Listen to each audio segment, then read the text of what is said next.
আমন্ত্রণ world cup carnival presented by step ফুটওয়্যারের আজকের আয়োজন আপনাদের সঙ্গে আছি আমি সৈয়দ আবিদ হোসেন সামি। এই বিশ্বকাপে মাঠের গোল উৎসবের সমান্তরালে আমরা যেমনটা দেখেছি কার্ড কিন্তু অনেক বেশি দেওয়া হয়েছে।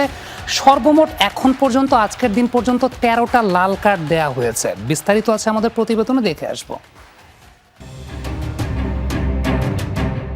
ফুটবল বিশ্বকাপ মানে স্নায়ুচাপের চূড়ান্ত পরীক্ষা, যেখানে এক মুহূর্তের অসতর্কতা বদলে দিতে পারে পুরো ম্যাচের ভাগ্য।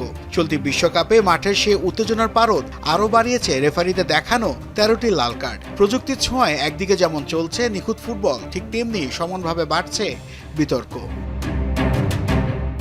এবারের আসরে আলোচনার কেন্দ্রে সিরিয়াস ফাউল প্লে। কাতারের আসিম মাদিবো এবং যুক্তরাষ্ট্রের ফোলারিন বালোগানের ফাউল দুটি ছিল প্রায় একই ঘরানার। অনফিল্ড রেফারিরা প্রথমে হালকা চোখে দেখলেও ভিএআর এর হস্তক্ষেপে দুজনেই দেখান সরাসরি লাল কার্ড। তবে কানাডার কোণের পা ভেঙে যাওয়ায় মাদিবো 5 ম্যাচে নিষেধাজ্ঞা পেলেও বালোগানের শাস্তি মওকুফ করে ফিফা, যা জন্ম দিয়েছে স্পষ্ট দ্বিমুখিতার। মেক্সিকোর বিপক্ষে তার স্লাইডিং ট্যাকেলটি খালি চোখে বৈধ মনে হলেও রিপ্লেতে দেখা যায় বলের উপর দিয়ে তার বুটের স্টার সরাসরি আঘাত এনেছে প্রতিপক্ষের শিনে।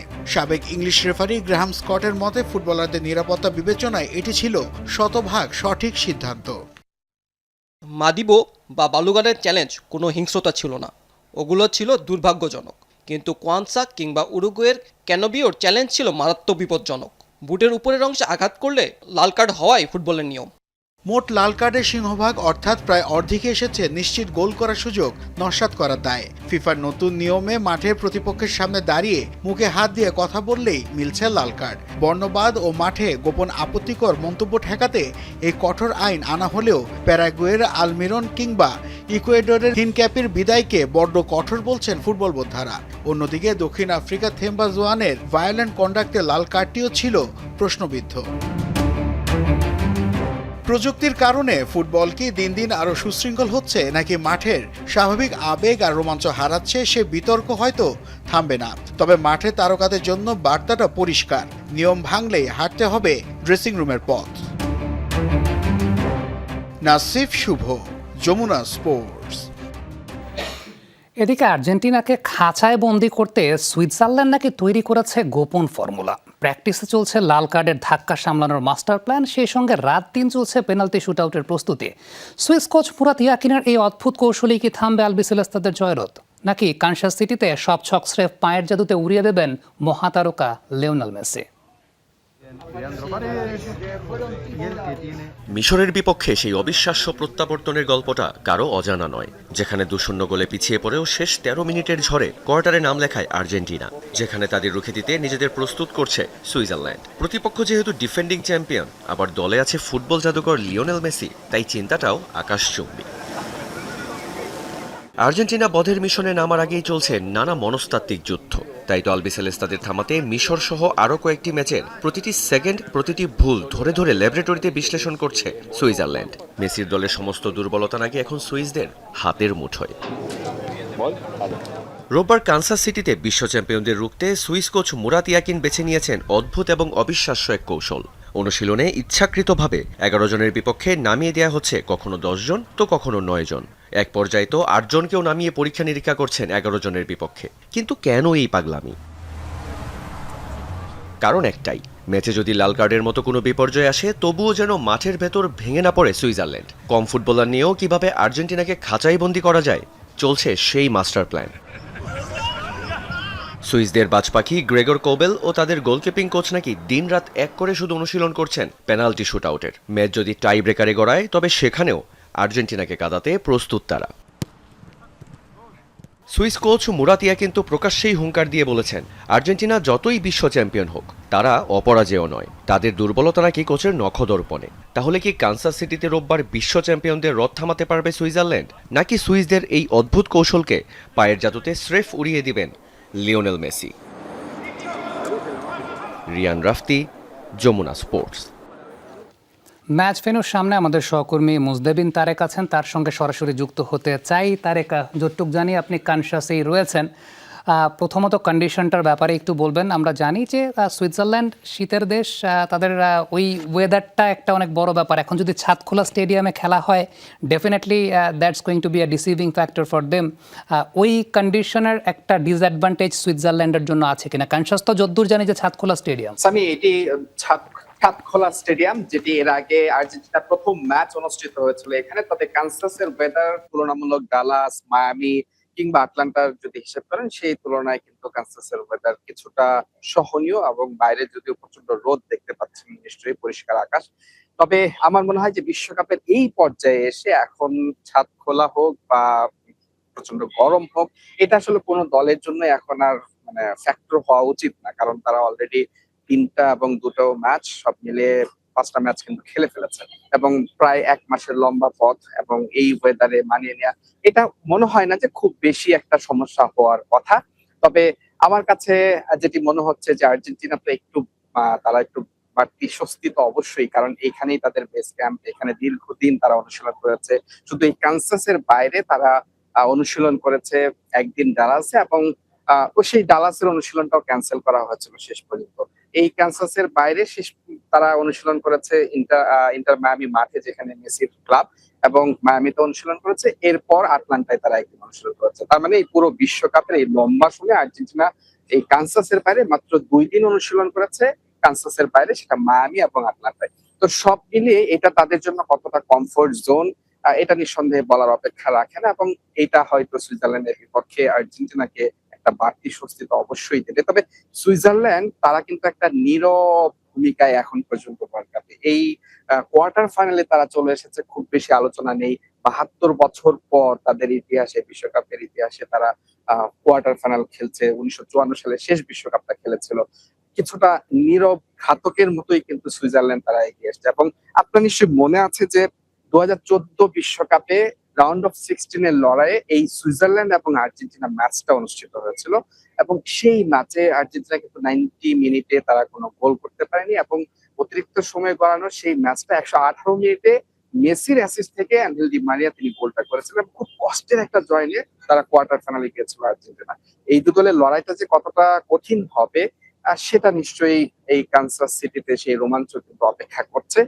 তবে সুইজারল্যান্ড তারা কিন্তু বেশ ব্যালেন্স একটা দল, যদিও তাদের এক সেরা তারকা এই ম্যাচটা মিস করবেন, এবং আর্জেন্টিনার বিপরীতে তারা কিন্তু ফুরফুরে মেজাজে আছে, কোনো ইনজুরি নেই, কোনো সমস্যা নেই, এবং খুব সম্ভবত তারা আগের ম্যাচের একাদশটা এই ম্যাচে শুরু করবে। সামি, তারেক, অলরেডি আমরা জানি যে সুইজারল্যান্ড একটা গোপন ফর্মুলা অবলম্বন করতে যাচ্ছে। একের পর এক পেনাল্টি শুট আউট তারা প্র্যাকটিস করছে। দ্যাট মিনস বুঝে নিতে পারি, আপনি আমি আমার সেন্স থেকে বুঝে নিতে পারি, আমাদের সেন্স থেকে, যে তারা কোন প্যাটার্নের ফুটবলটা আসলে খেলতে যাচ্ছে।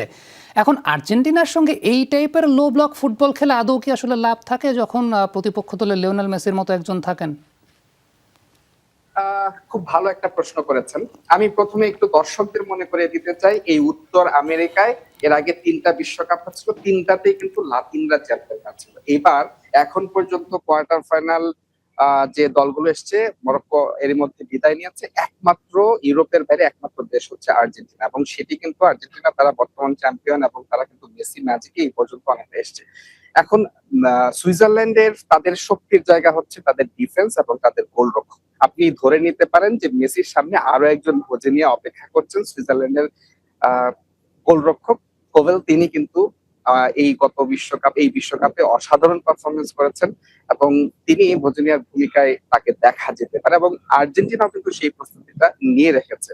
তবে আমার কাছে যেটা মনে হয় যে আর্জেন্টিনার আক্রমণ ভাগে মেসি ছাড়া বাকিদের একটা যেমন শূন্যতা বা দুর্বলতা আছে, তাদের ডিফেন্সেও কিন্তু একটা বড় সড় দুর্বলতা আছে। যদি আপনি দেখে থাকেন, যখনই আর্জেন্টিনা কাউন্টার অ্যাটাকে যায়, তখন কিন্তু তাদের সেন্টার ব্যাক রোমেরো বা লিসান্দ্রো তারা কিন্তু উপরে যে গোল করার চেষ্টা করেন, তখন একটা শূন্যতা তৈরি হয়। এই সুযোগটাই কিন্তু বাকি দলগুলো নেই। সুইজারল্যান্ড কিন্তু তারা কাউন্টার অ্যাটাক, মানে তাদের মেইন শক্তি হচ্ছে ডিফেন্স, এবং সেই ডিফেন্স থেকে গোল আদায়ে যখন তারা কাউন্টার অ্যাটাকে যাবে, তখন সেই আর্জেন্টিনার যে দুর্বলতাটা সেটা তারা নেয়ার চেষ্টা করবে। আবার সুইজারল্যান্ডের সবচেয়ে দুর্বলতার জায়গা হচ্ছে তাদের আক্রমণ ভাগ। আপনারা যে প্রতিবেদনটা দেখছিলাম যে কেন গোপন কৌশল তারা বেছে নিচ্ছে, তার বড় কারণটাই হচ্ছে তাদের আক্রমণ ভাগে, মানে নাম্বার 9 সেই অর্থে বলা যাবে না, মানে অনেকটা ফলস 9 নিয়ে তারা খেলছে, এবং সেই জায়গাটা কিন্তু তারা বেশ স্ট্রাগল করছে। এবং আর্জেন্টিনার বিপক্ষে এই কৌশল নেওয়ার একটা বড় কারণই হচ্ছে এটা, যেহেতু তাদের ডিফেন্স ভালো, গোলরক্ষক ভালো, কোনোভাবে যদি ম্যাচটাকে টেনে টুনে টাই ব্রেকারে নেওয়া যায়, সেই জায়গাটায় তারা একটা স্বপ্ন দেখছে, সেই জায়গাটায় হয়তো আর্জেন্টিনাকে হারানো যেতে পারে। এটার আরো একটা বড় কারণ হচ্ছে, আপনি যদি দেখেন যে লাস্ট তারা রাউন্ড অফ 16 এ ম্যাচটা খেলেছে আরেক লাতিন দেশ কলম্বিয়ার বিপক্ষে। কলম্বিয়া কিন্তু এবার বেশ শক্তিশালী এবং ভালো দল ছিল, তারা কিন্তু কলম্বিয়াকে সেম স্ট্র্যাটেজিতে রুখে দিয়েছে এবং ম্যাচটাকে টাই ব্রেকারে নিয়েছে, এবং সেইখানে তাদের যে গোলরক্ষক সেই ম্যাচটা কিন্তু সুইজারল্যান্ডকে জিতে দিয়েছে। তো এখন পর্যন্ত সুইজারল্যান্ডের কোচের কাছে এটাই মনে হচ্ছে যে তাদের জন্য এটাই হচ্ছে আর্জেন্টিনাকে হারানোর সবচেয়ে বেস্ট অপশন, যেহেতু তার হাতে আক্রমণ ভাগে ভালো কোনো শক্তি নেই। সেক্ষেত্রে তিনি এই কৌশলটাই বেছে গেছেন, যেটা দিয়ে তিনি আরেক লাতিন দেশ কলম্বিয়াকে এই আসর থেকে বিদায় করেছেন। সবকিছু মিলে সুইজারল্যান্ডের জন্য এই জন্য হয়তো ট্রেনিং এ কোচ এই গোপন যে কৌশল বা অস্ত্র যেটা বলা হচ্ছে, যে আমরা প্রতিবেদনে দেখেছি বা তাদের অনুশীলন দেখেছি, এটা নেওয়া ছাড়া সুইজারল্যান্ডের খুব একটা ভালো অপশন হাতে নেই। সামি, এখন পর্যন্ত কেমন খবর পেয়েছেন আসলে? তালিয়াফিগো এবং প্যারাদেস তারাই কি স্টার্ট করতে যাচ্ছেন? আগের দিন তো খুব এফেক্টিভ ছিলেন এই দুইজন। যেহেতু বৃহস্পতিবার এখানকার যুক্তরাষ্ট্রের সময় তারা ক্লোজ ডোর অনুশীলন করেছে, এবং আর্জেন্টিনা যে কতটা সিরিয়াস আমি, আপনি দেখেন মায়ামিতে তারা আটলান্টায় তারা ম্যাচটা খেলেছে এবং ম্যাচটা বিকেল নাগাদ শেষ হয়েছে, এবং তারপরে কিন্তু রাতের মধ্যে তারা আবার কানসাসে চলে এসে পরদিন সকালেই তারা কিন্তু অনুশীলন করেছে, সকালে না বিকেলে অনুশীলন করেছে, এবং সেটা ওপেন ছিল, এবং মেসি সহ যারা পুরো দল ছিল তারা কিন্তু অনেকটা রিল্যাক্স মুডে ছিলেন। আর বাকি যারা ম্যাচ খেলেনি তাদেরকে নিয়ে চেষ্টা করেছেন। তবে বৃহস্পতিবার পরদিন যে ট্রেনিংটা সেটা কিন্তু ক্লোজ ডোর ছিল, এবং আর্জেন্টিনার গণমাধ্যম কর্মীদের সঙ্গে আমরা কথা বলছি এবং তাদের কাছ থেকে আমরা খোঁজ নেওয়ার চেষ্টা করছি। তারা কিন্তু একটা ইনফরমেশন দিয়েছেন যে এই ম্যাচটাও কোচ খুব বেশি পরিবর্তনের পক্ষে না। স্কালোনি তিনি চাচ্ছেন যে আগের ম্যাচের একাদশটা এই ম্যাচে খেলাচ্ছেন, তাগলিয়াফিকো এবং যে পারেদেস তারা এই দুজন মোটামুটি খেলবেন, এটা অনেকটাই নিশ্চিত। এবং যে জায়গাটা হচ্ছে যে আর্জেন্টিনার সবচেয়ে শক্তি জায়গা মিডফিল্ডে এনজো ফার্নান্দেজ, ডিপল, ম্যাকঅ্যালিস্টারের সাথে পারেদেস তিনি দুর্দান্ত খেলেছেন, এবং সেই জায়গাটায় ভরসা রাখতে চাচ্ছেন। এবং ডিফেন্সে তাগলিয়াফিকো মেদিনার পরিবর্তে তিনি কিন্তু জায়গাটা অনেকটা নিশ্চিত করে ফেলেছেন। এবং অনুশীলন বা আর্জেন্টাইন গণমাধ্যম কর্মীরা যেটা বলছেন যে এই ম্যাচে পরিবর্তনের সম্ভাবনা খুবই কম, এবং যেটি হতে পারে যে হুলিয়ান আলভারেজ এবং লাউতারো মার্টিনেজ এই দুইটা জায়গা খুব সম্ভবত রিশাফল হতে পারে। এর আগে পুরো ম্যাচ গুলো খেলেছেন লাউতারো মার্টিনেজ, গত ম্যাচে হুলিয়ান আলভারেজ সুযোগটা পেয়েছিলেন, তিনি কাজে লাগাতে পারেননি, কিন্তু তার পরিবর্তে নেমে লাউতারো মার্টিনেজ কিন্তু খুবই ভালো খেলেছেন। তো কোচ স্কালোনির জন্য ডিফেন্স লাইনে পরিবর্তনের সম্ভাবনা একেবারেই কম বলা যায়, যে একেবারে শেষ মুহূর্তে এসে যদি কোনো ধরনের কোনো দুর্ঘটনা না হয়, যেহেতু আজকে এখানকার যুক্তরাষ্ট্রের সময় রাত 8টায় মানে যে ম্যাচ টাইম, সেই ম্যাচ টাইমে আজকে শেষ অনুশীলনটা আর্জেন্টিনা করবে। এই অনুশীলনটা দেখলে আমরা একদম খুব ভালোভাবে বলতে পারবো যে স্কালোনি তার সিদ্ধান্ত থেকে সরে এসেছেন, নাকি তিনি সেই আগের একাদশটা নিয়েই তিনি তার পরিকল্পনাটা করছেন। সরি তারেক, আপনাকে অসংখ্য ধন্যবাদ আমাদের সঙ্গে যুক্ত হওয়ার জন্য। আমাদের সহকর্মী মুজদে বিন তারেক আমাদের সঙ্গে এতক্ষণ যুক্ত ছিলেন আমেরিকা থেকে। এবার আজকের দিনের অতিথিদের সঙ্গে যুক্ত হতে চাই। আমাদের সঙ্গে বিপিএল এর একজন রেফারি আজকে আছেন। যেহেতু এই বিশ্বকাপে আইন কানুন নিয়ে অনেক ঝামেলা চলছে, সেই ব্যাপার নিয়ে কথা বলতে চাই। হাবিব ভাই আছেন আমাদের সঙ্গে, এর আগে আরও একদিন তাকে আমরা পেয়েছিলাম। আহমেদ বিন পারভেজ আমাদের সঙ্গে আছেন, প্রতিদিনই থাকেন। যেহেতু আলোচনাটা এই মুহূর্তে অনেক বেশি মাত্রায় নিয়মকেন্দ্রিক, ল কেন্দ্রিক, ওই ব্যাপারটা দিয়ে শুরু করতে চাই। এবং I am pretty much sure যে হাবিব ভাইও যখন সোশ্যাল মিডিয়া অ্যানালাইসিস করছেন, এই ল নিয়ে বোঝাতেই মনে হয় অনেক সময় যাচ্ছে। এই বিশ্বকাপে এত কার্ড কেন? 13টা লাল card. Basically according to law, bylaws অনুযায়ী কারের অফেন্স করলে তো অবশ্যই কার্ড দেওয়া হবে, বাট এখানে আবার বিআর ইন্টারফেয়ার করতেছে। সো অন ফিল্ড যখন হচ্ছে রেফারি দৃষ্টিতে অ্যাকর্ডিং টু ফুটবলের 17টি আইন আছে, অ্যাকর্ডিং টু রুল নাম্বার হচ্ছে law number 12 foul and misconduct. Foul and মিসকন্ডাক্টের মধ্যে হচ্ছে ডিরেক্ট ফ্রিকের 12টা অফেন্স আছে। 12টা অফেন্স থেকে ওইটাকে আবার ওই অফেন্সটি কিভাবে করা যাবে, এবং ওইটা 3টা ক্যাটাগরিতে ভাগ করা হয়েছে: careless, র্যাকলেস, use is excessive force. But careless হইলে হচ্ছে নর্মাল ফাউল দেওয়া হবে, র্যাকলেস হলে ইয়েলো কার্ড দেওয়া হবে, বাট ইউজ ইজ এক্সেসিভ হলে হচ্ছে red card. So red card দেওয়ার অনেকগুলো ওয়ে আছে, ওখানে ভায়োলেন্ট কন্ট্যাক্ট হইতে হবে, তার সিরিয়াস ফাউল প্লে, তারপর হচ্ছে ভায়োলেন্ট কন্ট্যাক্ট থেকে শুরু করে তারপর হচ্ছে বাইটিং, পরে হচ্ছে ইজি প্রতিপক্ষকে ইজি সুযোগ মিস করার একটা ব্যাপার আছে। মানে deny a goal or obvious goal scoring opportunity to মানে handle the ball. অনেক কিছু আছে, অনেক ল আছে যেগুলো হয়তো বা দেশের সাধারণ মানুষ জানছে না দেখেই বিতর্কগুলো তৈরি হচ্ছে। আমি একটা কনফিউশন নিয়ে আপনার কাছে ফিরবো, তার আগে একটু হাবিব ভাই আপনার কাছে আসতে চাই। সেটা হচ্ছে এই ওয়ার্ল্ড কাপটাতে ভারের ইন্টারফিয়ারেন্স নিয়েও মানুষের অনেক কনফিউশন। ক্রিকেটের থার্ড আম্পায়ারের মতো কিন্তু চাইলেই কেউ ভার আপিল করতে পারে না।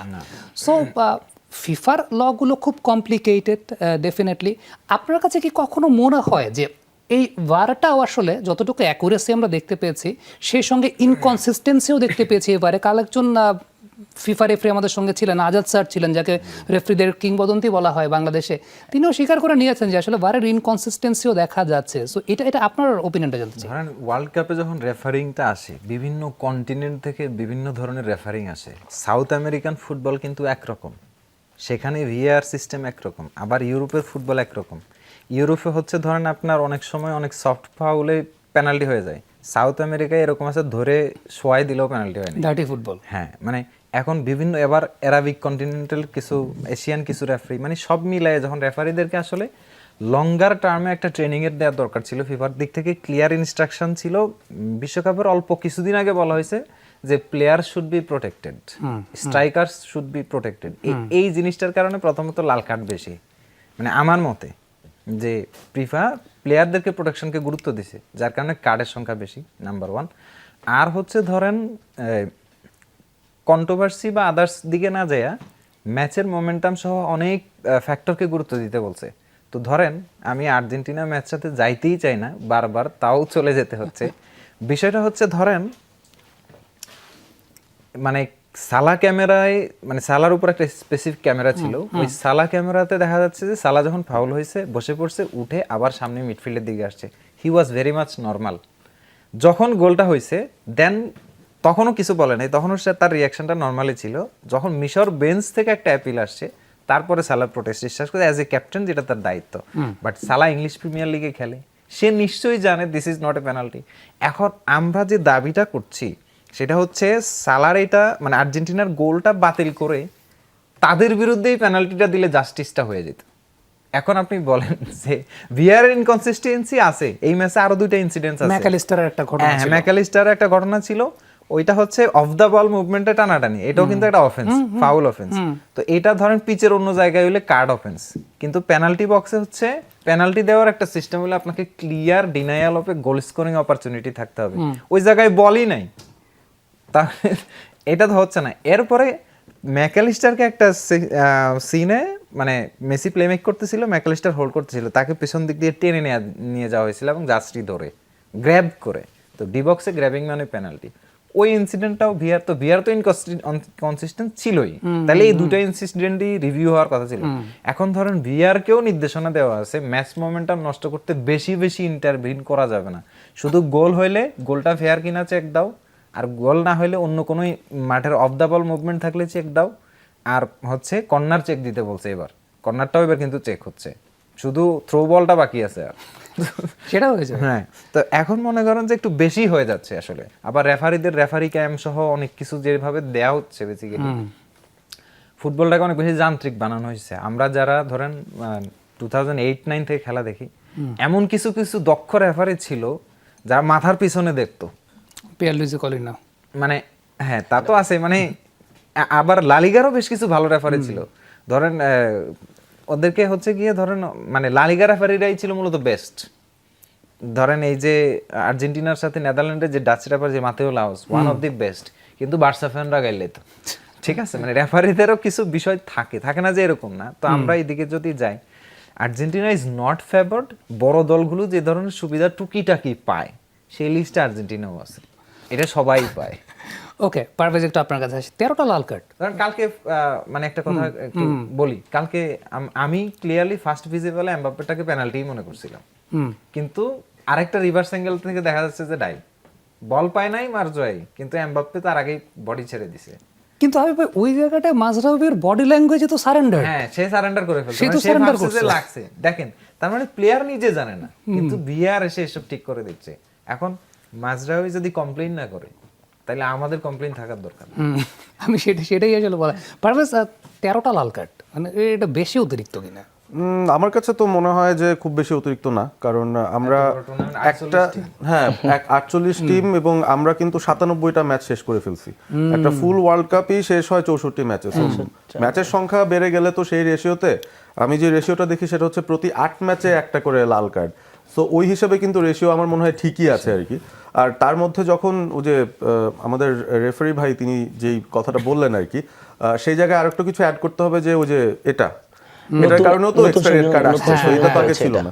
তো আমার কাছে মনে হয় যে কালকে ফেয়ার একটু এন্ড অবাক স্কোয়ারই হয়েছেন হয়েছে কিনা, তেল্লো সাহেব তার কিন্তু একটা ম্যাচে 10টা রেড কার্ড দেওয়ার এক্সপেরিয়েন্সও আছে, বোকা জুনিয়র্সের একটা ম্যাচে। কালকে টোটাল ম্যাচে একটা মাত্র ইয়েলো কার্ড। সো ম্যাচের মোমেন্টাম কিন্তু কালকে নষ্ট হয় নাই, টু বি নষ্ট হয় নাই। প্লাস আমি বলবো যে এই ম্যাচটাও এমন ভাবে আসলে হয়েছে, you don't see a lot of yellow card ও রেড কার্ড অফেন্স, মানে দুই টিমই আসলে করতে চায় নাই, দুই টিমেই আসলে খেলতেই চেয়েছিল। So there is a difference. এবং মরক্কোর ওভারঅল ক্যাম্পেইনেই আমরা দেখেছি they don't consider lot of yellows or red. So ওই সেন্সে ম্যাচটা যে একটু ক্লিনই হবে, রেফারির জন্য অত ডিফিকাল্ট হবে না সেটা বোঝা যাচ্ছিল। বাট ওই যে একটা টেলিং ইনসিডেন্ট, ওই ইনসিডেন্টটার মধ্যেও তো আমরা দেখলাম যে দের আর ইস্যুস, যে হ্যারি কেন ইস্যুটা নিয়ে যেটা কথা হলো যে সেটা পেনাল্টি হয়নি, একই টাইপের একটা সিচুয়েশনে এমবাপে কিন্তু পেনাল্টিটা পেয়ে গেছে। যদিও যে পোয়েটিক জাস্টিস যেটা বলা হয়, উপর থেকে জাস্টিস আসে, সেটা হয়ে তিনি তো তার পেনাল্টিটা মিসই করলেন। সো সেখান থেকে অ্যাটলিস্ট অ্যাডভান্টেজটা ফ্রান্স পায় নাই আর কি। আমরা একটু দেখবো, আমাদের কাছে সেই ভিডিওটা আছে, আমরা একটু যদি স্লো করে দেখাতে পারি, ফিফার কপিরাইটের ইস্যু থাকে, সেই সব কিছুকে বিবেচনা করি আসলে দেখতে হয়। রেফারি আছেন, আপনি একটু ব্যাখ্যা করবেন আসলে এই জায়গাটা, বলটা যেভাবে গেছে এবং তারপরে ট্যাকেলটা যেরকম হয়েছে, ভিডিওটা যদি চলে একটু আপনার কাছ থেকে ব্যাখ্যাটা জানতে চাই। ওকে, প্রথম হচ্ছে যে ডিফেন্ডার ও বলের জন্য চ্যালেঞ্জ করেছে। চ্যালেঞ্জ করার ক্ষেত্রে যখন চ্যালেঞ্জ করবে তখন হচ্ছে ও বলের জন্য চ্যালেঞ্জ করবে, বাট চ্যালেঞ্জ করার ক্ষেত্রে ন্যানো সেকেন্ডের ডিফারেন্সে পায়ে লেগে যেতে পারে। সো এইটা ও যখন চ্যালেঞ্জ করছে বলের জন্য, বল কিন্তু ওর সামনে, এমবাপ্পের সামনে, ডিফেন্ডার চ্যালেঞ্জ করছে বাট বলে লাগে নাই। দেখে প্রথম তো দেখে মনে হচ্ছিল পায়ে লাগছে, পরে যখন আমরা রিপ্লে দেখলাম তখন তো মনে হচ্ছে ও ড্রাইভ দিছে, বল লাগার আগে ড্রাইভ দিছে। বাট এখানে বিআর ইন্টারফেয়ার করছে, বিআর কে কিন্তু দেখানো হয়েছে 3 মিনিট 13 সেকেন্ড। বাট বিআর কখন ইন্টারফেয়ার মানে দেখাবে, বাট ক্লিয়ার অবভিয়াস এরর, তখন বিআর ইন্টারফেয়ার একদম করবে। এটা রেফারি অলরেডি কল দিয়ে দিছে হচ্ছে পেনাল্টি। দেন বিআর এটাকে অ্যালাউ করছে, কারণ হচ্ছে এখানে দেখেন ডিফেন্ডার ও নিজে সারেন্ডার করছে, এবং বডি ল্যাঙ্গুয়েজ বোঝা যাচ্ছে যে ও অকারেন্স এটা করেছে, অফেন্সটা করেছে। দেন ওদের সব দেখেন ওই মরক্কোর সব প্লেয়ারদের কোনো প্রোটেক্ট কি করে নাই, এবং যে ড্রাইভ দেওয়া হয়েছে, দেওয়ার পরে ওরা বুঝে ফেলছে পেনাল্টি দিয়ে ফেলবে, এবং বিআর ওইটাকে অ্যাকসেপ্ট করছে। বিকজ অফ দ্যাট ফ্রেমটাতে যদি আমি বলি ভাই, আগের ফ্রেমটা যাক, হ্যাঁ এই ফ্রেমটাতে যদি আমি বলি, এই জায়গায় ধরেন মেসি নেইমার ক্যাটাগরির প্লেয়াররা জাম্প করে, মানে জাম্প করে বলটা নিয়ে সামনে যায়, গোল স্কোর করার চেষ্টা করে। এমবাপ্পে কিন্তু ক্লেভার প্লেয়ার, অনেক বেশি ক্লেভার প্লেয়ার। সে যখন দেখলো ডিফেন্ডার মিস করছে, কন্টাক্টটা ও নিজে ইনিশিয়েট করার চেষ্টা করছে আরো বেশি। মানে এটা হচ্ছে মডার্ন ডে স্ট্রাইকারদের একটা বড় গুণ, যে তারা হচ্ছে গিয়ে ডিফেন্ডারদের যে এররগুলা, এগুলার অ্যাডভান্টেজ, এগুলো কিন্তু স্টাডির ম্যাটেরিয়াল।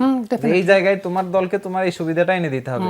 এখন আমার চোখে, আপনার চোখে, যারা অনেক বেশি মরক্কো ফ্যান, তার কাছে মনে হইতে পারে ইনজাস্টিস, কিন্তু মানে বাই ফুটবল বুক এমবাপ্পে তার ক্লেভার ইনস্টিংক্ট দিয়ে এটা আদায় করে নিছে, এবং ডিফেন্ডার নিজে চিন্তা করে বসে আছে যে কন্টাক্ট মনে হয়েছে। না আমি সেটাই বললাম যে মাজরুয়েট তার বডি ল্যাঙ্গুয়েজটা এরকম যে ওকে সে সারেন্ডার করে যে ভাই ভালোমতো প্রোটেস্ট করলে রেফারি স্কিনে কিন্তু যায়নি, না স্কিনে গেলে কিন্তু এটা রিভার্স হয়ে যায়। বাট পারফেক্ট, আমি যদি স্পোর্টস সাইকোলজি চিন্তা করি বা ফুটবল সাইকোলজি চিন্তা করি, 3 মিনিট 13 সেকেন্ড, এইটা তো ডেফিনেটলি একটা প্লেয়ারকে ওই টাইমে তার যেটা ডমিনেট করার কথা, ডমিনেটিং জায়গাটাকে হয়তো বা কমিয়ে দেয়, মানে সাইকোলজি তো সেটাই বলে দেয়। এবং এই ধরনের ডিলের কারণে পেনাল্টি মিস এই ওয়ার্ল্ড কাপেও আপনারা আগে অলরেডি দেখেছি যে এরকম এত সময় নেওয়ার পর যেই পেনাল্টিটা নেওয়া হচ্ছে সেটা মিস হয়ে যাচ্ছে। পেনাল্টি মিসের সংখ্যা অনেক বেশি আমরা দেখছি, এবং বড় বড় প্লেয়াররাই মিস করছেন, ইভেন গোলকিপাররাও বেটার গোলকিপিং করছেন, সেটা ঠিক। এবং গতকাল আমরা সেটা নিয়ে আসলে আলোচনা করছিলাম যে কিপাররাও কিভাবে এখন খুব সহজে স্টাডি করতে পারেন এবং সেই প্রিপারেশনটাই তারা নিয়ে আসতে পারেন। বাট এই টাইপের সিচুয়েশন আমি বলবো যে আসলে 3 মিনিট কেন লেগেছিল সেটা একটা প্রশ্নের জায়গা।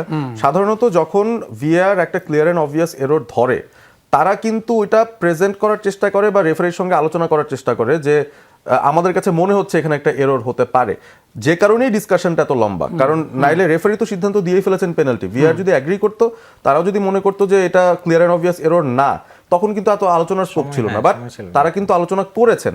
সো এই জায়গাটায় আমার একটা রেফারেন্স আবার সেই বেলজিয়াম সেনেগাল ম্যাচের টানতে হবে, যেখানে ইউরি টিলেম্যান্স ফাউল হয়েছিলেন বক্সের ভিতরে, এবং সেখানে 5 মিনিটের উপরে রেফারির সঙ্গে কিন্তু আলোচনা হয়েছে। শেষ পর্যন্ত রেফারি তার যেই কলটা ছিল পেনাল্টি সেটাতে স্টিক করেছেন। সো যেই সিচুয়েশনে ভিআর তার কাছে আসে এবং তিনি হচ্ছে আলোচনার ভিত্তিতে তার সিদ্ধান্তে স্টিক করেন, তখন আর ফ্রেমে যাওয়া হয় না। সেটাই আমি দেখলাম, that is how it happens. যখন তিনি তার সিদ্ধান্ত বদলে ফেলতে পারেন এমন একটা অবস্থা, তখনই তিনি ফ্রেমে যান। এবং মোস্ট অফ দ্য টাইম আমি এমন সময় কিন্তু আপনি দেখবেন না যে তিনি স্ক্রিন দেখেছেন এবং তার সিদ্ধান্তে তিনি অটল আছেন, তিনি কিন্তু রিভার্সটাই করেছেন প্রত্যেকবার। সো এখানে ওই লম্বা সময়ের আলোচনাটা বোধহয় এজন্যই হয়, ভিআর কনভিন্স করার চেষ্টা করে, বলার চেষ্টা করে we think there is an error, but referee হয়তো তাকে রিভার্সলি বলেছেন তার পার্সপেক্টিভ এবং তার কাছে কেন মনে হচ্ছে। তো সেই কারণে হয়তো সময় লাগছে, বাট আলটিমেটলি এটা প্লেয়ারের জন্য তো একটা প্রবলেম হয়ে গেল। আমার মনে হয় এবার পারভেজ আপনার আমার যে এক্সপেরিয়েন্স হলো, সেই এক্সপেরিয়েন্স থেকে আমাদের মনে হয় নেক্সট ওয়ার্ল্ড কাপে শো করার আগে আমাদের একটা রেফারিং কোর্স করে নেওয়াটা আসলে উচিত বলে আমার কাছে মনে হয়। এবং সেটা আরেকটু হয়তো বা মানে ভালোভাবে আমরা এক্সপ্লেন করতে পারবো। এবং একটু ম্যাচে ঢুকতে চাই, স্পেন আর বেলজিয়াম। তবে একটা ছোট্ট বিরতির সময় হয়ে গেছে, আসলে 25 মিনিটের মতো ওভার হয়ে গেছে এই একটা ব্যাপারে আলোচনা করতে গিয়ে। আমরা স্পেন এবং বেলজিয়াম ম্যাচে ফিরবো এবং ফ্রান্সের মরক্কোর ম্যাচটা নিয়েও আলোচনা করবো একটু পরের দিকে। বাট স্পেনের অলরেডি আমরা লাইন আপটা পেয়ে গেছি, সেটাও জানাবো একটা ছোট্ট বিরতির পর। বিরতি থেকে ফিরে এসে World cup carnival presented by Step footwear দেখছেন আপনারা। অলরেডি লাইন আপ আমরা পেয়ে গেছি। স্পেনের লাইন আপটা প্রথমে দেখতে চাই। যতটুক শুনলাম পেদ্রি নাই স্টার্টিং লাইন আপ। আমরা একটু লাইন আপটা দেখি। Okay, that is the line up. আমার কাছে মনে হয় এটা একটা অনেক বড় সারপ্রাইজের জায়গা। আমি ব্রেকের সময় দুইটা বিষয় জিজ্ঞেস করছিলাম, রদ্রি আছে নাকি পেদ্রি আছে, নাকি রদ্রি আছে পেদ্রি নাই। হাবিব ভাই, কি মনে হয় হোয়াট মাইট বি দ্য স্ট্র্যাটেজিটা হচ্ছে বেলজিয়াম তো কাউন্টার, মানে কাউন্টারই ট্রাই করবে শুরু থেকে, ফ্রম দ্য বিগিনিং। পেদ্রি তো খেলা স্লো করবে বেসিক্যালি। তো এখন ধরেন ইন্টারসেপ্টেড হয়ে কাউন্টার খাওয়ার চান্স থাকে, কিন্তু যখন বেলজিয়াম টায়ার্ড লেগ হইতে থাকবে আস্তে আস্তে, তখন কাউন্টারের ওই ইয়াটা হচ্ছে গিয়ে আর থাকে না বা অতটুকু ড্রেইনড হয় না। কিন্তু স্পেন বল পজিশন বেশি নেবে, সো বেলজিয়ামের এনার্জিটা খেয়ে ফেলবে আস্তে আস্তে আস্তে আস্তে, মানে গেমটাকে ধীরে ধীরে ধীরে ধীরে স্লো করতে করতে মেরে ফেলা যেটাকে বলে। তো এই ক্ষেত্রে স্পেন যেটা করতেছে, স্পেন আজকে ডাইরেক্ট ফুটবল খেলার ট্রাই করবে। হ্যান্সি ফ্লিক বার্সেলোনায় আসার পর স্প্যানিশ সিস্টেমের সাথে জার্মান স্টাইলের একটা ব্লেন্ড হয়েছে, সেটা হচ্ছে স্পেন চাইলে ডাইরেক্ট ফুটবল খেলতে পারে। পেদ্রি না থাকার কারণ হচ্ছে স্পেন বেসিক্যালি আজকে একটু ডাইরেক্ট খেলতে চাচ্ছে, শর্ট পাস কিন্তু কুইক, স্লো পাসিং যেটা ওটার বাইরে একটু কুইক খেলার ট্রাই করতে পারে। আমার কাছে কেন জানি মনে হচ্ছে খেলার পরে মিলাইতে পারবো, অর্থাৎ কুইক ট্রানজিশনালে লামিন ইয়ামালকে রিলিজ করতে পারে। তো লামিন ইয়ামালের জন্য বেলজিয়াম ডিফেন্স খুব বেশি চ্যালেঞ্জ ক্রিয়েট করছে না, ও ভেতরে বল নিয়ে ঢুকবে। সেক্ষেত্রে ফ্যাবিয়ান রুইজ এবং দানি ওলমো দুজনই কিন্তু এরিয়ালি ভালো। রুইজ হচ্ছে এয়ারের থ্রেটটা এক্সট্রা দেওয়ার জন্য ওরিয়া জাবালের সাথে সে জয়েন করবে। দানি ওলমো কিছুটা পেছনে থাকবে আজকে, মানে পকেট স্পেসগুলো পিক করার জন্য, আর রড্রি থাকবে শিল্ড করার জন্য। সো স্পেনের মেইন প্ল্যানই হচ্ছে লামিন ইয়ামাল থ্রু বাইনা, রুইজ, ওরিয়াজাবাল তিনজনকে টার্গেট করা।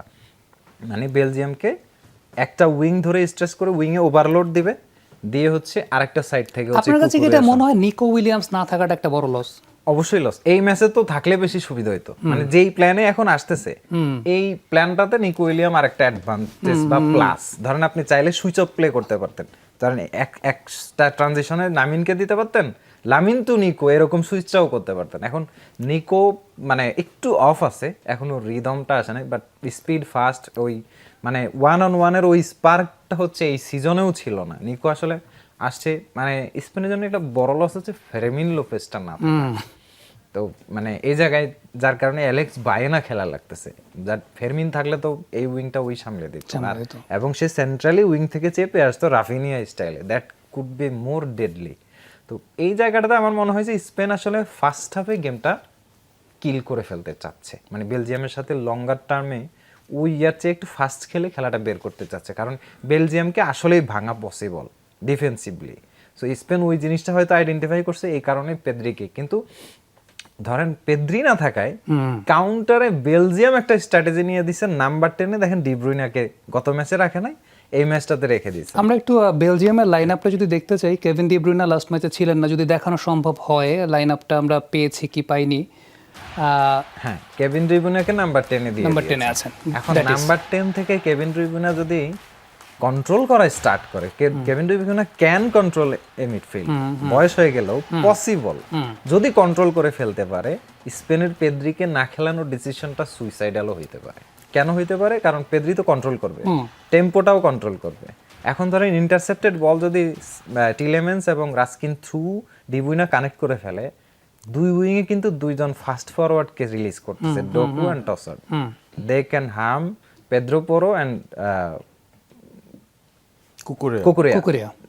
মানে এদের দুজনকেই কিন্তু ক্রস করে যাওয়ার যে স্পিড, ড্রিবল এবং ওয়ান অন ওয়ান ডোকুরও এক্সিলেন্সিটা আছে, এবং মানে এই জায়গাটা থেকে আসলে একটু ভয় হয়। ওকে, এই জায়গায় আমি আপনার কাছে ফিরবো। পারভেজ, দুইটা লাইন আপের ব্যাপারে হোয়াটস ইউর অ্যাসেসমেন্ট? আমার অ্যাসেসমেন্ট হচ্ছে, আমি বেলজিয়াম নিয়ে একটু বেশি কথা বলতে চাই, কারণ স্পেন নিয়ে মোটামুটি হাবিব ভাই কভার করে ফেলছেন তাদের পলিসি, তাদের প্ল্যান। এই লাইন আপটা খুব ইন্টারেস্টিং, কারণ প্রথমত মিডফিল্ডে ভ্যানাকেনের জায়গায় রাস্কিন এবং স্পেসিফিক্যালি অন দ্য লেফট তার সামনে আছেন ডোকু, পেছনে আছেন ডি কুইপার।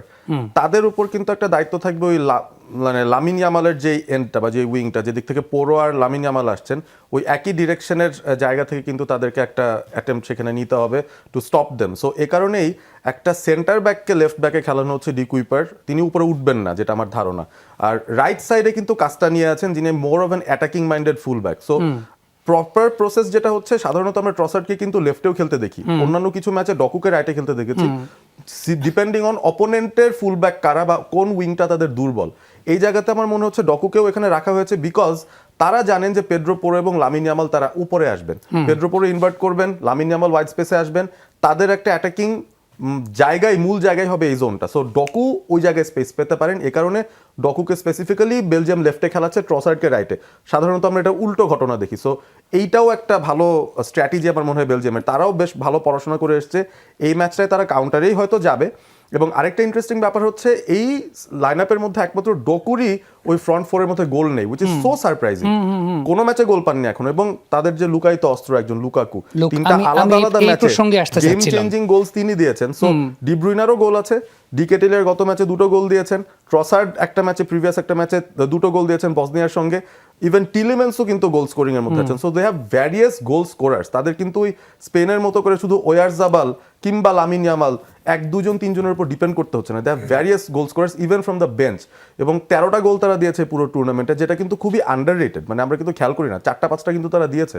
সো ওই দিক থেকে বলবো যে ইটস গুড যে তারা স্পেসিফিক্যালি অপোনেন্টের স্ট্রেংথ বুঝে তারা তাদের লাইন আপ ফরমেশন প্লেয়ার বসিয়েছে, এবং সেই সাথে এনগয় ফিরেছেন সেন্টার ব্যাক হিসেবে। He is just 20 years old.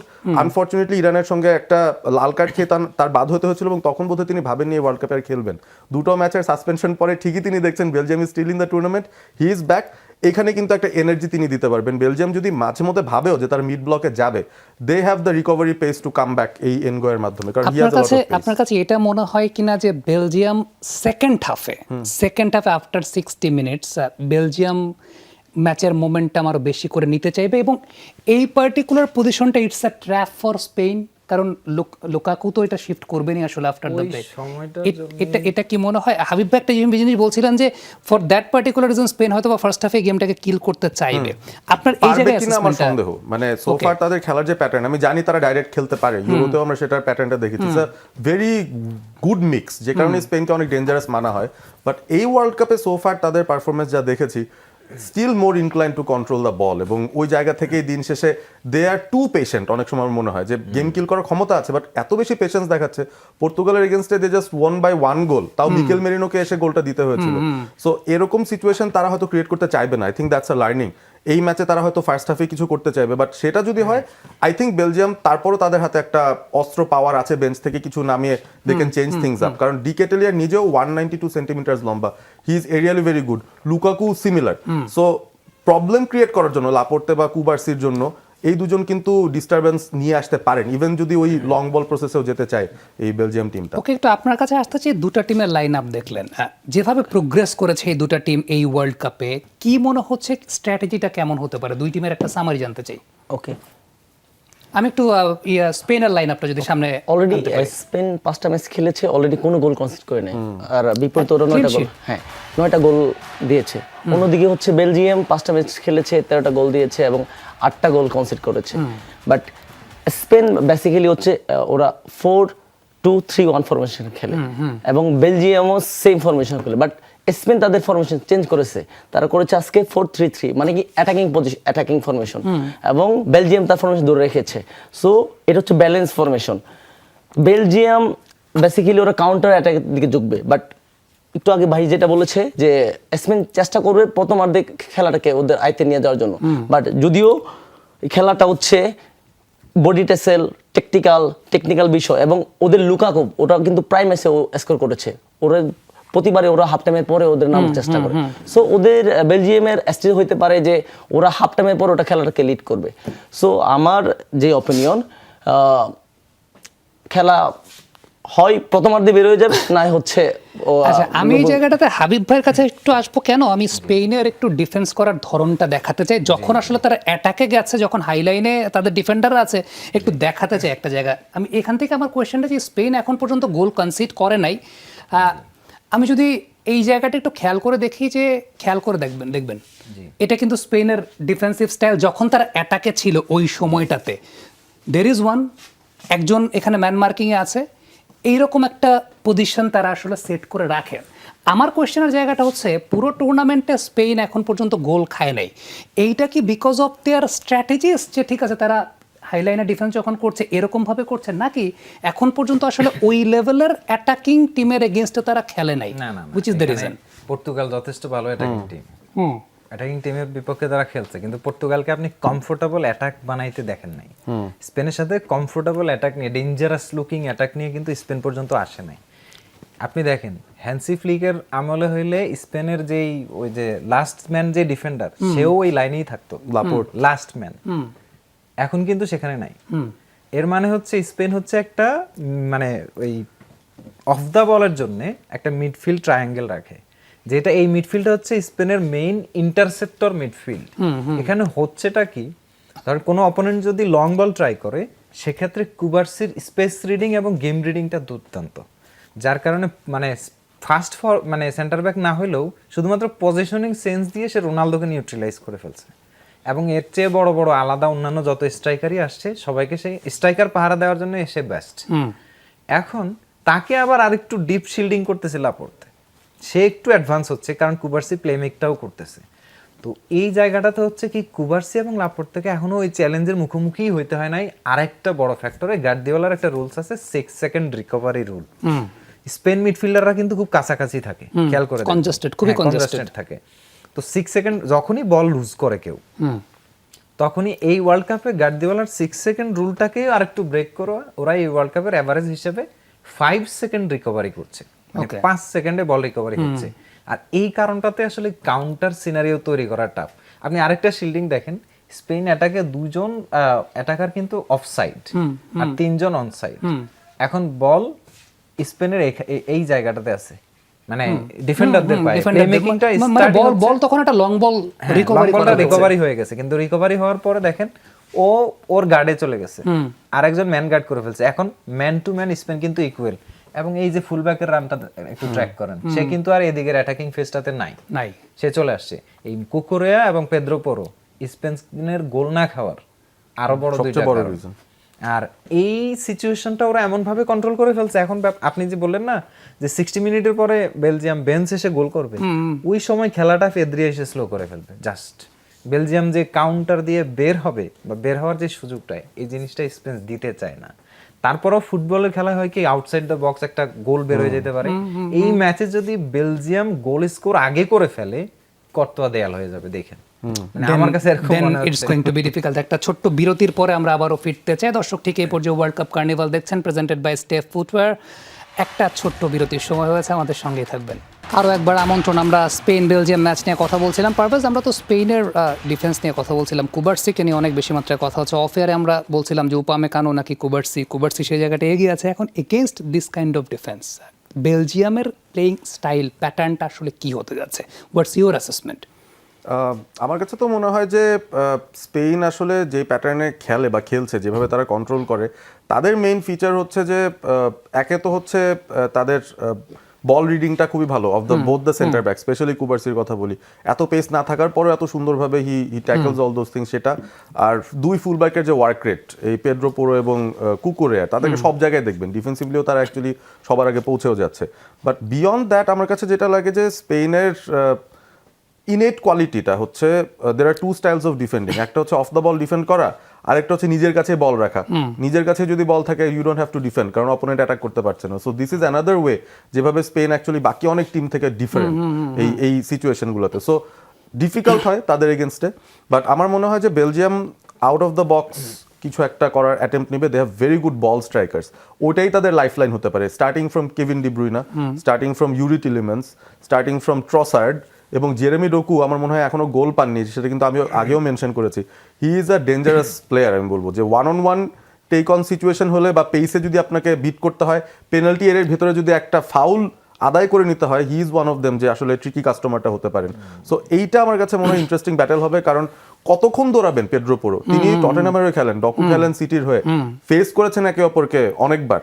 So এই বিষয়গুলোও কিন্তু ছোটখাটো কিছু ব্যাটেলস থাকবে। কেডিবি, রড্রি তারা একসঙ্গে খেলেছেন সিটিতে, they know each other well. So কেডিবিও জানেন কোন স্পেসগুলো বের করার পসিবিলিটি আছে যেখান থেকে তিনি হয়তো ডিরেক্টলি শুট নিতে পারবেন বা তার ডেলিভারিগুলো কাজে লাগবে।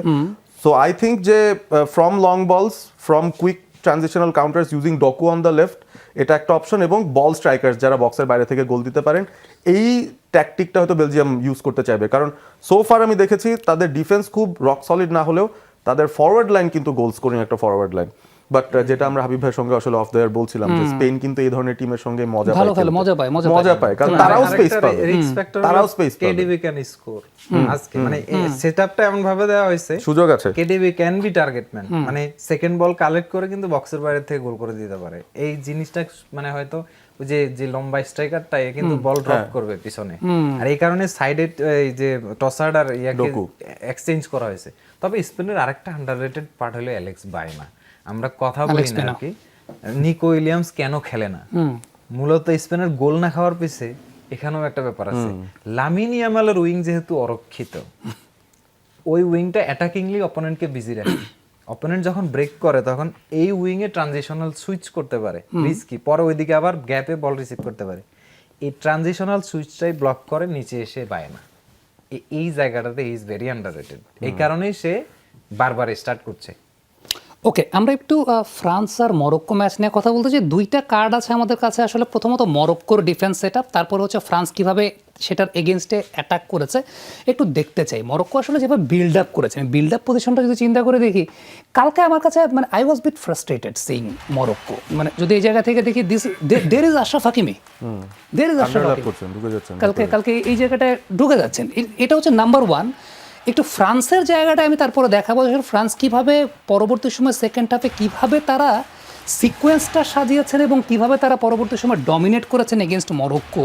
আমি সেই জায়গাটা নিয়ে একটু কথা বলতে চাই। প্রথমত একটু আপনার কাছে আমি জিজ্ঞেস করি, হাবিবা আসবো আপনার একদম ডিটেল, আপনার কাছে কি মনে হয়েছে যে মরক্কো সামহাও মানে ম্যাচ ছেড়ে দিয়েছিল? আমার কাছে মানে আমি যে মরক্কোর এই পর্যন্ত খেলা দেখছি, ওরা 34টা ম্যাচ মনে অপরাজিত ছিল মেবি ওরা, বাট কালকে যে খেলা ছিল এবং ওদের আগের যে ম্যাচগুলো ছিল টোটালি ডিফারেন্স। আমার কাছে মনে হয় যে ওরা সাইকোলজিক্যাল ভাবে কোনোটা মানে পিছিয়ে ছিল হয়তো, বাট মরক্কো কালকে খেলা মানে not up to the mark ছিল। যদি ওরা প্রথমার্ধে মোটামুটি ফাইট করেছে, বাট ওদের যে স্ট্র্যাটেজি দেখেন দ্বিতীয়ার্ধে 60 এবং 66 মিনিটে গোল করেছে, এবং ওদের কোচ ওদের এই সাইকোলজিক্যাল ব্যাপারটা বুঝতে পেরেছে, যার কারণে ওদের খেলার প্যাটার্ন চেঞ্জ করে ফেলেছে, যার কারণে মরক্কো সাস্টেন করতে পারে নাই। ফ্রান্স ঠিকই রেজাল্ট বের করে ফেলেছে। হাবিব ভাই, ফ্রান্সের ফরওয়ার্ডদের পজিশনাল ফ্লুইডিটি আমরা জানি, মানে ওইটা যেটা করে সেটা একটা অন্য লেভেলের জিনিস করে। মরক্কোর ভুলটা কোথায় ছিল যদি আমি বলি, মরক্কোর আসলে ভুল না, লস ছিল, মানে ব্যাড লাক ছিল। সেটা হচ্ছে ইসমাইল সাইবারি না থাকা। কারণ কি, মরক্কো যখন সাইবারি ফ্রন্টে থাকে, মরক্কো তো ট্রানজিশনাল ব্রেক করে, তখন ওদের জন্য একটা অপশন থাকে। এবং সাইবারিকে অনেক সময় হয় কি নিচে নামায় দেয়, মানে নাম্বার 10 করে ফেলে স্ট্রাইকার থেকে, আবার সেই স্ট্রাইকার হয়ে যায়। একটা ফ্লুইডিটি কিন্তু সেখানে থাকে। ব্রাজিল ম্যাচে যেমনটা ছিল, তখন হাকিমিকে ব্রাহিম ডিয়াজের কাছে ভেতরে যাওয়া লাগে না, স্ট্রেচ করে উইং ধরে, হাকিমি হয়ে পড়ে উইঙ্গার। এরপরে তখন বুয়াদ্দিদের এক্সট্রা একটা পাসিং অপশন তৈরি হয়, কারণ সাইবারি তখন ড্রপ করে, সামনে আরেকজন টার্গেট স্ট্রাইকার হয়ে যায়।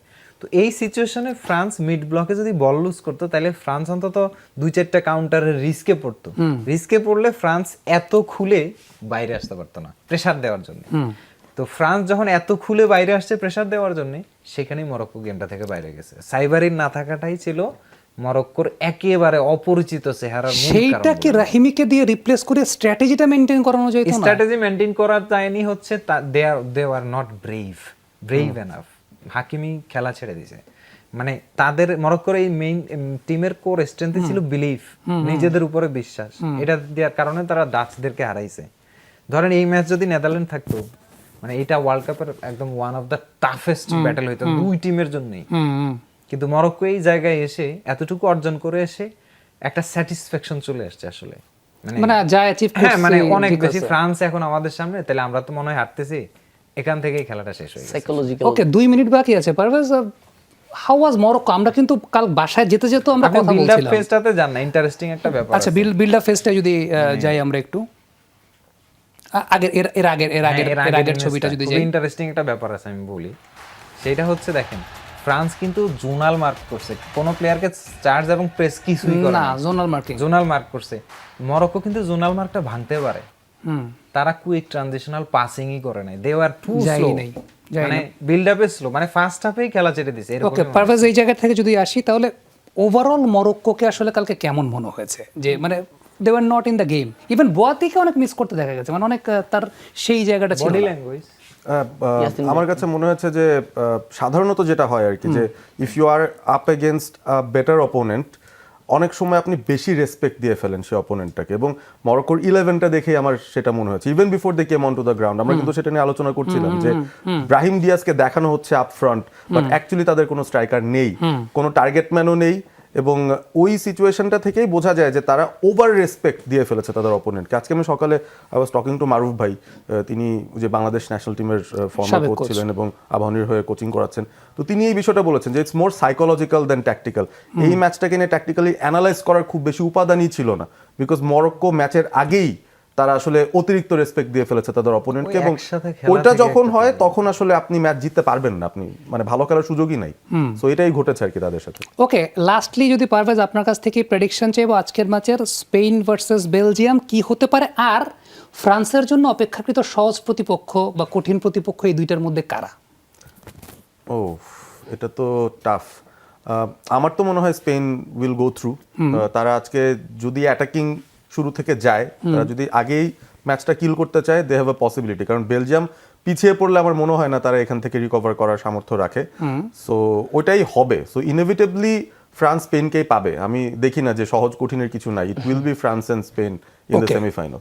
ওকে, হাবিব ভাই অ্যাজ আ ফ্রান্স সাপোর্টার আপনি কি স্পেনকে অ্যাভয়েড করতে চাইবেন? অফকোর্স আই উইল মানে এটা হলো একদম মানে উপরওয়ালার গিফট হয়ে যাবে যদি সামহাউ বেলজিয়াম একটা কাজ করে ফেলতে পারে। আমি এটা আশা করি অ্যাজ এ ফ্যান অ্যাঙ্গেল, মানে কারণ স্পেন যেই কাজটা মরক্কো পারে নাই, স্পেন কিন্তু সেটা খুব মানে ডেডলি ওয়েতে পারবে। ফ্রান্স হয়তো দেখা যাচ্ছে বক্স থেকে কাউন্টারের আশায় বসে থাকা লাগবে, মানে স্পেনের সাথে খেলার জন্য। এখন এবার কাউন্টার টিমগুলোকে স্পেন স্ট্র্যাটেজিক্যালি আটকে দিচ্ছে। আপনি এমবাপ্পে পর্যন্ত বল পুষাইতেই পারতেছেন না, এবং স্পেনের লাইনের পিছে আপনি দেখবেন যে লং বল দিয়ে রিয়াল মাদ্রিদ কিন্তু কুবার্সি এবং এমবাপ্পের যে এরিয়াল ডুয়েল, সেখানে কুবার্সিকে কখনো এমবাপ্পে এখন পর্যন্ত বিট করতে পারে না। মানে লং বলে যে খুব বেশি সুবিধা হচ্ছে ব্যাপারটা এরকম না। সেই দিন হয়তো ফ্রান্সের ট্যাকটিক্যাল সারপ্রাইজে স্ট্রাইকার চলে আসতে পারে যে কোনো একজন। সো হোয়াটস ইওর প্রেডিকশন আজকে, মানে সেদিনের তো হিসাব তো হিসাব, আজকের প্রেডিকশন হচ্ছে আই হোপ বেলজিয়াম গ্রোথ হোক, মানে সামনে চাই। ওটা তো আপনার মনের কথা, কিন্তু মানে বিষয়টা হচ্ছে প্র্যাকটিক্যালি যদি প্র্যাকটিক্যালি বলে আমার মনে হয় ফার্স্ট হাফে গেমটা স্পেন বের করে ফেলবে। ওকে, ফার্স্ট হাফে গেমটা স্পেন বের করে ফেলতে পারে। আপনার প্রেডিকশনটা কি? আমার প্রেডিকশন হচ্ছে স্পেন 2 বেলজিয়াম 0। 2-0 to Spain. সবাই স্পেনকে জেতাচ্ছেন, বাট উই নেভার নো যে ফুটবল আসলে যে কোনো কিছুই হতে পারে। Exactly. Thank you so much আজকে আমাদেরকে সময় দেওয়ার জন্য। দর্শক, এই ছিল আজকের ওয়ার্ল্ড কাপ কার্নিভালে। এতক্ষণ আমাদের সঙ্গে থাকার জন্য সবাইকে ধন্যবাদ।